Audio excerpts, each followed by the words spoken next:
नमस्कार दोस्तों, कैसे हैं आप लोग। आप सब लोगों को दीपावली की बहुत बहुत शुभकामनाएं। जब हम कहते हैं कि दीपावली का त्यौहार, तो ये कोई एक दिन का त्यौहार नहीं है, इट्स सेट ऑफ 5 डेज।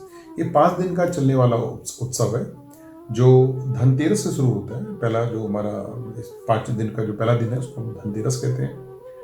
उसके बाद छोटी दिवाली जिसे नरक चतुर्दशी भी कहा जाता है, फिर दीपावली, दीपावली के अगले दिन गोवर्धन पूजा जिसको पड़वा भी कहते हैं, अलग महात्म्य, और लास्ट में ये खत्म होता है भैया दूज से। तो ये 5 दिन अब ये त्योहारों का दिन है, ये 5 दिन त्योहारों का उत्सव है। तो आज हम सबसे पहले बात करते हैं धनतेरस की। ये धनतेरस क्या है और उसमें क्या करना चाहिए, क्योंकि इस बारे में बहुत सारी कुछ कन्फ्यूजन्स हैं कि लोग जैसे धनतेरस कहते हैं कि धनतेरस मतलब धन। तो मैं सबसे पहले ये क्लियर करूँ कि जो धनतेरस में धन और तेरस दो शब्द हैं, तो ये धन धन नहीं, इट्स नॉट अबाउट मनी। ये धन्वंतरी जयंती है। आज के दिन जब असुर मिला के समुद्र मंथन कर रहे थे, तो समुद्र मंथन से 14 तरह की चीजें निकली थी, उसमें से धनवंतरी और लक्ष्मी जी आज के दिन धनवंतरी, धनतेरस के दिन धनवंतरी, जिनके एक हाथ में कलश था और एक हाथ में आयुर्वेद की पुस्तक थी, वो आज प्रकट हुए थे। धनवंतरी को इसलिए आयुर्वेद का जनक भी कहा जाता है। तो उस धनवंतरी ऋषि के नाम से धन जब से जुड़ा, और तेरस मतलब जो तिथि थी वो कार्तिक के कृष्ण पक्ष की जो थी वो 13वीं तिथि थी, तो तेरस इसको हम कहते हैं कि तो धन तेरस। तो this day should belongs to your doctors, to your vaidya, to your pharmacist. तो आप धनवंतरी, आप ठीक है, मैं ये नहीं कह रहा कि आप नया बर्तन मत खरीदिए, नया गोल्ड मत खरीदिए वो अच्छा, वो कथा कहाँ से आती है, क्योंकि धनवंतरी जब प्रकट हुए तो उनके हाथ में एक कलश था, जिस कलश के अंदर अमृत था। तो कलश मतलब बर्तन, इसलिए बर्तन खरीदने की परंपरा वहां से विकसित हुई कि हम उस दिन बर्तन अपने घर में लेंगे। जब हम जो भी खाते हैं, जो भी हम अन्न लेते हैं, जो भी हम प्रसाद लेते हैं, हम जो भी पानी पीते हैं, वो एक किसी धातु में, किसी कलश में होता है, इसलिए कलश की भी प्रथा है, वो भी करिए। पर it should be more like a Thanksgiving day for your doctors, for your, as I told you, for your nurses, for your attendants, for your जो आपके घर के बगल में जो लोकल केमिस्ट है जिससे आप सर्दी जुकाम की दवाई लेते हैं, आप इस धनतेरस पे उसको जाके जरूर थैंक यू बोलिए। देखिए, आप देखते हैं दिवाली पे हम सबको मिठाइयाँ देते हैं, हम आपके जो आसपास जो एमसीडी के लोग हैं, पुलिस के लोग हैं, हम अपने सबको जो भी हमारे से जुड़े हुए हैं, हमारा ऑफिस का स्टाफ, हमारे अड़ोसी पड़ोसी, पर हम अपने डॉक्टर्स को, अपने वैद्य को भूल जाते हैं। तो धनतेरस अगर आप सही तरीके से मनाना चाहिए, जो उसके पीछे, मैं नहीं कह रहा, जो उसके पीछे हमारा जो वैदिक जो विजडम है वो यही है कि इस दिन हमें अपने डॉक्टर्स का, अपने चिकित्सक का सम्मान करना चाहिए। और जब मैं सम्मान करने की बात करूँ, मिठाई दुनिया को बांटते हैं, क्योंकि अगर आप जब ऐसा करेंगे, हम डॉक्टर के पास तभी जाते हैं जब हम बीमार पड़ते हैं, जब हम तकलीफ में होते हैं। एक बार अपने डॉक्टर के पास से, अपने के पास खुशी में जाइए, जस्ट से कहिए बस मैं केवल आपको मिलने आया हूँ, केवल आपको धन्यवाद देने आया हूँ, तो आप इस तरह से अपना असली धनतेरस मना पाएंगे। दूसरी चीज, धनतेरस के दिन एक दिया जलाने की प्रथा है, क्योंकि अपने घर के मुख्य दरवाजे पे आप एक दिया जलाएं, केवल एक दिया, और वो भी सरसों के तेल का दिया जलाएं, और उसका जो दिए का जो मुंह हो वो दक्षिण दिशा की तरफ हो, क्योंकि इसको यमदीप कहा जाता है कि आज के दिन हम यमराज, क्योंकि मैंने कहा कि अगर आप आरोग्य की बात कर रहे हैं तो हम ये भी कह रहे हैं दूसरे शब्दों में कि हम मृत्यु से हम कैसे बचें, अकाल मृत्यु से हम कैसे बचें। तो उसके लिए एक प्रथा है कि घर के मुख्य दरवाजे के बाहर दक्षिण दिशा की फेस करके आप एक दिया जलाएं। और तीसरी बात कि आज के दिन जो घर की गृहिणियां हैं वो गुड़ और धनिया इसको हल्का सा सेक लें और गुड़ और धनिया का प्रसाद बनाएं, और अगले 5 दिन तक परिवार के सभी सदस्य इस नैवेद्य को, इस प्रसाद को लें, धनतेरस से लेकर भैया दूज तक शाम को आप सबको थोड़ा थोड़ा प्रसाद दें। तो इससे आपके जो त्रिदोष हैं, जो हमारे आयुर्वेद में त्रिदोषों के बारे में, त्रिदोषों का शमन होता है, आपकी बॉडी एकदम स्वस्थ रहती है। तो एक आसान सा उपाय है कि आप गुड़ और धनिया का मिश्रण का सेवन का प्रसाद इन धनतेरस में लें। धन्यवाद। नमस्कार दोस्तों, कैसे हैं आप सबको दीपावली की शुभकामनाएं। जैसे मैंने आपको पिछले वीडियो में बताया कि जो दिवाली का पहला दिन है वो धनतेरस के रूप में मनाया जाता है, तो आज हम दूसरे दिवस की बात करते हैं जिसको हम छोटी दीपावली के नाम से ज़्यादा जानते हैं। और इसको छोटी दिवाली इसलिए कहते हैं कि दिवाली से एक दिन पहले आती है, जिसको आप जैसे कहते हैं प्री वेडिंग अरेंजमेंट्स या प्री अरेंजमेंट्स। तो दिवाली के एक दिन पहले के अरेंजमेंट्स हैं, हम इस दिन अपने दोस्तों के घर जाते हैं, उनसे गिफ्ट्स का लेन देन करते हैं, गिफ्ट का आदान प्रदान होता है, अपने रिश्तेदारों से मिलने जाते हैं, क्योंकि दिवाली के दिन हमें लक्ष्मी पूजन करना है। उस दिन हम कहीं नहीं जाते, हम केवल अपने व्यवसाय के प्रतिष्ठान में, अपने ऑफिस में, अपने घर में बैठ के पूजा करते हैं। तो उससे पहले के दिन आपको जो लेन देन करना है, जिसको गिफ्ट देना है, जिसको घर जाके शिष्टाचार भेंट करनी है, वो हम छोटी दिवाली के दिन करते हैं। इसको हम नरक चतुर्दशी भी कहते हैं। इस दिन को नरक चतुर्दशी, इसकी दो कथाएं हैं कि इसको नरक चतुर्दशी क्यों कहा गया। चतुर्दशी अगेन इट्स ए तिथि, कि ये कार्तिक के महीने की चतुर्दशी तिथि यानी अमावस्या से एक दिन पहले की तिथि है, 14 चतुर्दशी, इसलिए चतुर्दशी शब्द आता है। और नरक चतुर्दशी में दो कहानियां हैं, दो मान्यता है। एक ये कि आज के दिन श्री कृष्ण भगवान ने नरकासुर नाम के राक्षस का वध किया था, और उसकी 16,100 जो रानियां थी, जो उसकी बंदी गृह में स्त्रियां थी, उन्होंने उनको मुक्त कराया। जब वो स्त्रियां मुक्त हुई तो उन्होंने कहा कि अब हमसे कौन शादी करेगा, हम तो ऐसी समाज में बहिष्कर्ता हैं, हम इसकी एक तरह से हम दासियां थी। तो श्री कृष्ण भगवान उनसे विवाह करते हैं, इसलिए श्री कृष्ण भगवान की 16,108 रानियां बोली गई हैं, 8 रानियां जो उनकी वैसे थी और 16,100 यहाँ से आई। इसलिए हम जब कहते हैं कि श्री कृष्ण भगवान की 16,108 रानी है, तो वो 16,100 रानी एक ही साथ नरकासुर की जो बंदी स्त्रियां थी, जो उसकी सताई हुई नारियां थी, जब वो उनसे कहती कि आपने हमें मुक्त तो करा दिया है, पर अब हमें समाज में कैसे स्थान प्राप्त होगा, हमें समाज में कौन स्वीकार करेगा। तो भगवान श्री कृष्ण कहती मैं तुम्हें स्वीकार करूँगा, और वो सभी रानियों से विवाह करते हैं। तो इसलिए ये भी एक दिवस मनाया जाता है जो कृष्ण भक्त हैं कि उन्होंने उन नारियों का उद्धार किया। एक कहानी और आती है कि एक बार एक राजा, रंती देव नाम के राजा थे, उन्होंने जिंदगी में कभी कोई पाप नहीं किया। तो जब उनका अंत समय आता है तो यमदूत उन्हें लेने आते हैं, तो वो बड़े आश्चर्य में होते हैं कि आप मुझे लेने क्यों आए, मैं तो कभी कोई पाप नहीं किया। तो कहते नहीं, एक बार एक ब्राह्मण आपके दरवाजे से बिना खाना पी, आपने उसका सत्कार नहीं किया, तो आपके दरवाजे से लौट गया। तो उनसे रिक्वेस्ट करती कि आप मुझे 1 साल दो, मैं उसका भी उपाय करना चाहता हूँ। 1 साल का समय मिलता है। वो जाते हैं अपने ऋषि मुनियों के पास, तो वो कहते हैं कि पाप से बचने के लिए, नरक से बचने का क्या उपाय है, कि ठीक है पाप हम कर देते हैं, उससे बचने का उपाय क्या है। तो फिर कहानी आती है कि वो ऋषि मुनि उनको सब देख के बताते हैं कि जो आदमी नरक चतुर्दशी के दिन यानी दिवाली से एक दिन पहले, छोटी दिवाली के दिन यमराज की पूजा करता है, एक दीपों की लड़ियां लगाता है, वो उसके पाप कर्म कम होते हैं। और यहाँ पर एक व्यवस्था भी बनाई गई कि इस दिन, छोटी दिवाली के दिन, आप सब लोगों को सूर्योदय से पहले अपने शरीर में तेल लगाना चाहिए। देखिए, अगर आप दिवाली को देखिए, मैंने ऐसे धनतेरस में कहा था कि आपको गुड़ और धनिया, that is only about your longevity and your good health. और अभी मैं कह रहा हूँ कि जो तेल लगाने का जो होता है वो भी ये था कि आप तेल लगाएं ताकि आपका शरीर है वो आरोग्य रहे, स्वस्थ रहे, और उसके बाद आप स्नान करिएगा और रात को दीपों से अपने घर को सजाइएगा। धन्यवाद।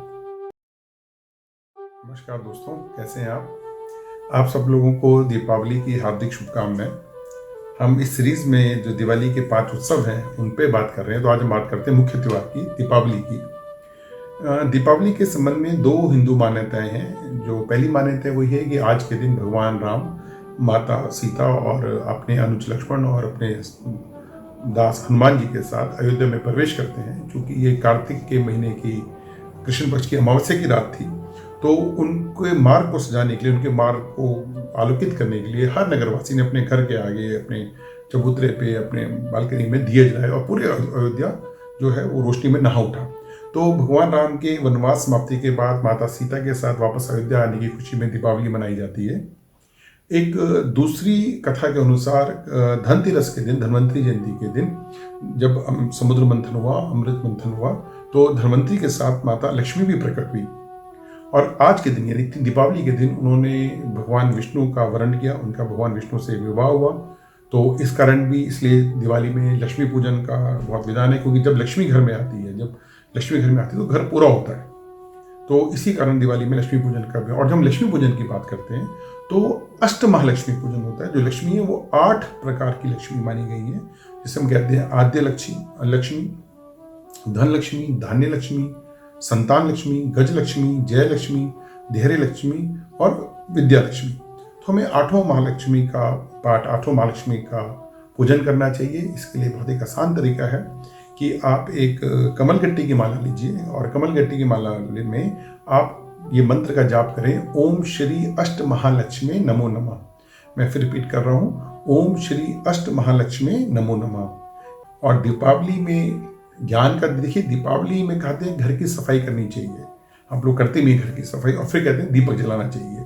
तो ये मेटाफोर है, हमारा शरीर भी एक घर है, और इस घर में बहुत कूड़ा, पूरे साल भर में बहुत कूड़ा इकट्ठा हो जाता है। हम कहते उसने मुझे ऐसे बोला, किसी के प्रति हमारी ईर्ष्या हो जाती है, किसी ने हमें कोई गाली दी, किसी ने हमें कुछ बोला, तो हम उसको अपने मन में रख लेते हैं। तो उस पूरी सफाई करिए। दिमाग जो है बड़ी कीमती चीज़ है, जितना भी आपके दिमाग में गंदा है उस सबकी सफाई कीजिए, और जब आप सफाई कर लेंगे फिर उसमें अच्छी बात, लोगों के प्रति प्यार, अच्छे आदर्शों का दिया जलाइए। तो ये मेटाफोर है कि पहले जितनी गंदगी आपके मन में है, विचारों में है, उस गंदगी को दूर करके एक अच्छा मौका है आपके पास, और उसके बाद ज्ञान का दीपक, विश्वास का दीपक, श्रद्धा का दीपक जलाइए। जो मिठाई है, जो मिठाई भी आप खाइए, पर मिठाई आपके चरित्र की मिठास होनी चाहिए, आपके शब्दों की मिठास होनी चाहिए। फुलझड़ियाँ जो आप जला रहे हैं वो हंसी की फुलझड़ियाँ जलाइए। तो इस बार एक नई तरह से दिवाली मनाइए। धन्यवाद। नमस्कार दोस्तों, कैसे हैं आप? हम जो दीपावली के 5 दिनों के उत्सव की बात कर रहे थे, जैसे मैंने कहा कि पहला दिन जो है वो धन्वंतरि जयंती, दूसरे दिन छोटी दिवाली, फिर तीसरे दिन बड़ी दिवाली, और चौथे दिन का जो उत्सव है उसे गोवर्धन पूजा कहते हैं। गोवर्धन पूजा की कहानी ये है कि एक बार वृंदावन में इंद्र के प्रकोप के कारण वहाँ बहुत बारिश होती रही, तो सारे ग्वाल बाले, सारे लोग परेशान हुए उस बाढ़ से। तो कृष्ण भगवान जी ने अपनी छोटी उंगली में गोवर्धन पर्वत को उठा के उसके नीचे सब लोगों को आश्रय दिया, और 7 दिन तक वो लगातार इस मुद्रा में खड़े रहे। तो 7वें दिन इंद्र का अभिमान टूटा, वो समझ गए कि जिनसे मेरा मुकाबला है वो कोई साधारण नहीं है, बल्कि वो विष्णु के अवतार है। तो उन्होंने भगवान से क्षमा याचना की, वर्षा बंद हुई, लोगों का जीवन सामान्य हुआ। और इस खुशी में, क्योंकि कृष्ण भगवान 7 दिन तक बिना हिले डुले पर्वत को अपनी उंगली में उठाए रहे, तो जब पर्वत उन्हें वापस नीचे रखा तो लोगों ने उनको धन्यवाद देने के लिए उनके लिए 56 तरह के भोग बनाए। तो इसी कहानी में दूसरा जो पहलू है वो है कि अन्नकूट, 56 भोग, कि 56 तरह के भोग, जो आज भी हम कृष्ण भगवान को 56 भोगों से जोड़ते हैं। तो कथा यहाँ से होती है कि उन्होंने उनको खुश करने के लिए, उनको धन्यवाद प्रकट करने के लिए 56 तरह का भोग उनको लगाया। तो आज भी वृंदावन में, उत्तर भारत में कई जगह 56 भोग और 108 भोगों को लगाए जाते हैं भगवान को। तो आज के दिन गोवर्धन पूजा और अन्नकूट उत्सव मनाया जाता है। और चूंकि उन्होंने ग्वाल बालों की रक्षा की थी, तो कहीं ना कहीं इस त्यौहार को प्रकृति से भी जोड़ा गया है। आज के दिन जो कृषक समाज है वो गायों की पूजा करता है, गायों को में नई घंटियां बांधी जाती हैं, गायों को तिलक किया जाता है। और यही हमारे हिंदू धर्म का सबसे इम्पोर्टेंट करेक्टरिस्टिक भी है कि हमारे यहाँ प्रकृति की पूजा होती है। कभी हम पेड़ की पूजा करते हैं, हम कुएं की पूजा करते हैं, हम नदी की पूजा करते हैं, हम गाय की पूजा करते हैं। तो उसका मतलब ये कि हम अब पूरे इकोलॉजी, इसको आज की डेट में मॉडर्न साइंस कहता है इकोलॉजी, तो पूरी इकोलॉजी को ही पूजा करते थे। तो जो ग्रामीण समाज था वो गाय की पूजा भी करता था। आज के दिन 2 त्यौहार और मनाए जाते हैं। एक त्यौहार है गुड़ी पड़वा। गुड़ी पड़वा पति पत्नी के बीच का त्यौहार है। इस दिन जो पत्नी है वो अपने पति को तिलक करती है, जैसे रक्षाबंधन भाई बहनों का त्यौहार है, पत्नी पति को तिलक करती है और पति बदले में उसको उपहार देता है। तो ये भी हस्बैंड वाइफ के बीच में रिश्ता और गहरा करने के लिए गुड़ी पड़वा का पर्व मनाया जाता है। और चौथा पर्व, उसे हम कहते हैं विश्वकर्मा पूजा या विश्वकर्मा जयंती। आज के दिन भगवान विश्वकर्मा का जन्म हुआ था। इनको सबसे बड़ा आर्किटेक्ट कहा गया है। तो जो लोग, जैसे मैंने कहा कि जो धन्वंतरि है वो आपके डॉक्टर्स का, आपके फार्मासिस्ट का, जो आपके मेडिकल साइंस के लोग हैं उनका त्यौहार है। तो आज का दिन जो आपके इंजीनियर्स हैं, जो आपके आर्किटेक्ट्स हैं, जो आपके ड्राफ्टमैन हैं, जो काम करने वाले लोग हैं, जो यंत्र हाथ से काम करते हैं, जो कारीगर हैं, उन लोगों का त्यौहार है। देखा होगा आज के दिन इंडस्ट्री बंद होती है, लोग अपने औजारों की पूजा करते हैं। तो विश्वकर्मा जो वास्तुदेव के उनको पुत्र कहा गया, ब्रह्मा की लाइनेज में वो आते हैं। तो आज के दिन उनका जन्म हुआ था। और जो कृष्ण भगवान की जो नगरी थी द्वारिका, वो, और जो पांडवों के टाइम पे जो मय सभा थी, उसको ये रचयिता जो है वो विश्वकर्मा माने गए हैं। तो आज के दिन विश्वकर्मा की पूजा भी की जाती है। तो आपने देखा 4-5 त्यौहार आज के दिन मनाए जाते हैं। और ये त्यौहार दिवाली के एकदम बाद, यानी कार्तिक महीने के शुक्ल पक्ष की प्रतिपदा को मनाए जाते हैं। तो जो इंजीनियर्स हैं, जो हाथ से काम करने वाले लोग, जो औजारों से काम करने वाले लोग हैं, उन सब के लिए ये त्यौहार बहुत मंगलमय हो, ऐसी मेरी शुभकामनाएं हैं। धन्यवाद। नमस्कार दोस्तों, कैसे हैं आप? दीपावली पे जो 5 दिन के पर्व थे, उस पर्व की जो आखिरी कड़ी है, जो आखिरी पर्व है, उसको भैया दूज कहते हैं और साउथ इंडिया में इसको यम द्वितीया के नाम से त्यौहार मनाया जाता है। भैया दूज में दो कहानियाँ प्रचलित हैं। एक कहानी कि जब कृष्ण भगवान ने नरकासुर का वध किया और नरकासुर के वध करने के बाद वो अपनी बहन सुभद्रा को मिलने गए, तो सुभद्रा ने उनका तिलक किया और भगवान ने उनका उपवास रोक दिया। तब से ये प्रथा आ रही है कि बहन भाई को तिलक करती है, तो इसलिए भैया दूज मनाया जाता है। और जो दूसरी कहानी है, जो जिस कारण उसको यम द्वितीया कहा, कि जैसे सूर्य की जो पत्नी थी संध्या, उनसे उनके दो संतान थी, यमराज और यमुना। और यमराज क्योंकि अपने काम में, यमराज का काम है इस पूरी सृष्टि का लेखा जोखा करना पालना, तो यमराज बहुत ज़्यादा अपने उसमें व्यस्त रहते हैं। तो एक बार यमराज अचानक ही सरप्राइज देने के लिए अपनी बहन यमुना से मिलने गई। जब यमुना को एकदम देखते हैं कि दरवाजे पे भाई हैं, तो बहुत खुश हो जाती हैं और वो उनका बहुत स्वागत सत्कार करती हैं, उनको तिलक लगाती है, उनको भोजन कराती हैं। तो यमराज अति प्रसन्न होते हैं और उनसे पूछते हैं, जाते जो यमराज जाते हैं, कि बहन मुझसे मैं बहुत प्रसन्न हूँ, आप मुझसे कोई वर मांगो। तो यमुना उनसे कहती है कि मुझे भाई ये वर चाहिए कि आज के बाद, क्योंकि जिस दिन आप आए वो यम द्वितीया का दिन था, यानी दिवाली का वो दूसरा दिन था, कि अब से हर साल आप मुझसे मिलने यम द्वितीया पे आएंगे और जो भी भाई बहन के पास आएगा इस दिन और अपनी बहन के हाथ से टीका कराएगा, उसको आप अकाल मृत्यु से बचाओगे। तो यही इसलिए आज के दिन जो बहन है वो भाई को टीका लगाती है। ये त्यौहार आपको कुछ रक्षाबंधन से मिलता जुलता दिखेगा, लेकिन यहाँ पर एक छोटा सा फर्क है। रक्षाबंधन के दिन जो है वो बहन भाई के घर जाती है, जबकि भैया दूज के दिन जो भाई है वो अपनी बहन के घर जाता है और बहन वहाँ उसका टीका करती है। तो ये बड़ा, जो आज लोग नहीं जानते, कि रक्षाबंधन में जिस मैंने कहा कि बहन भाई के घर जाती है और भैया दूज के दिन जो है वो भाई बहन के घर जाती है और बहन उस पर उसका टीका लगाती है, ताकि उसको, जो यमराज का क्या हुआ वादा है कि उसका भाई को किसी भी तरह की काल मृत्यु से वो बच सके, इसलिए वो टीका लगाया जाता है।